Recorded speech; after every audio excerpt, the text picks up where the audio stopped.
can we talk about, and that's a great segue into this part of the book, the 7 pathways. Yeah. Because I think those are so dang powerful.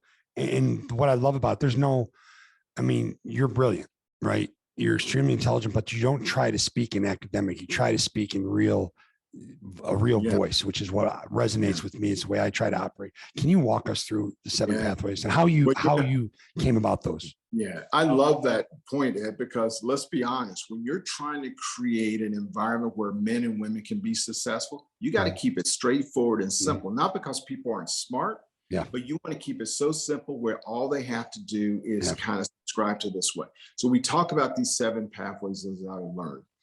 So this is all about living a life of impact and legacy. Number 1 is you got to find your fight.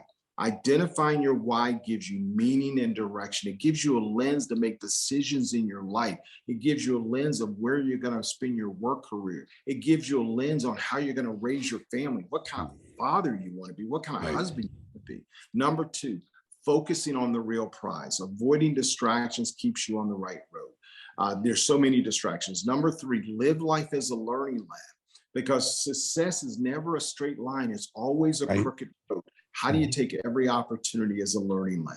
Number 4, think and act like a business. I am chairman and CEO of Steve White Incorporated. Comcast purchases my services. Hormel, which I serve on the board, they purchase my services, but they're investing in Steve White Incorporated. So the more you can start to think about yourself as a business, and how you invest in you and that people are buying your company, that changes your mindset. Number 5, there are only 2 things you can control: your attitude and effort. Number 6 is navigating uncertainty. Life is uncertain. Get comfortable with navigating uncertainty. Embrace it, which then allows you to work through it. And then finally, love this one. Where I grew up is commit to road dog relationships. Road dog is somebody that's got your back. They're going to shoot you straight. A fight breaks out. They're going to jump in and they're not going to ask any questions. They'll ask questions after the fight. Now, I'm not at a roller rink.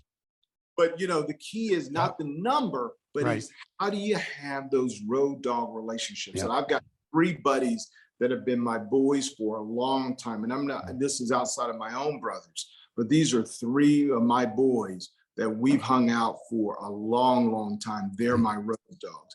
Because, Ed, we all need people in our life that can speak truth to us. None of us are perfect. We're going to get off track. Boy, when you can have somebody to say, hey, Ed, can I talk to you for a second, and shoot you straight, and they have enough credibility with you that you will listen, man, that is a life well lived. And the number's not important. The key is to have 1 or 2 at a minimum that can help you. Those are the 7 pathways that I talk about in the book, because I wanted to write a book that people could use and put to good use to help them reach their why.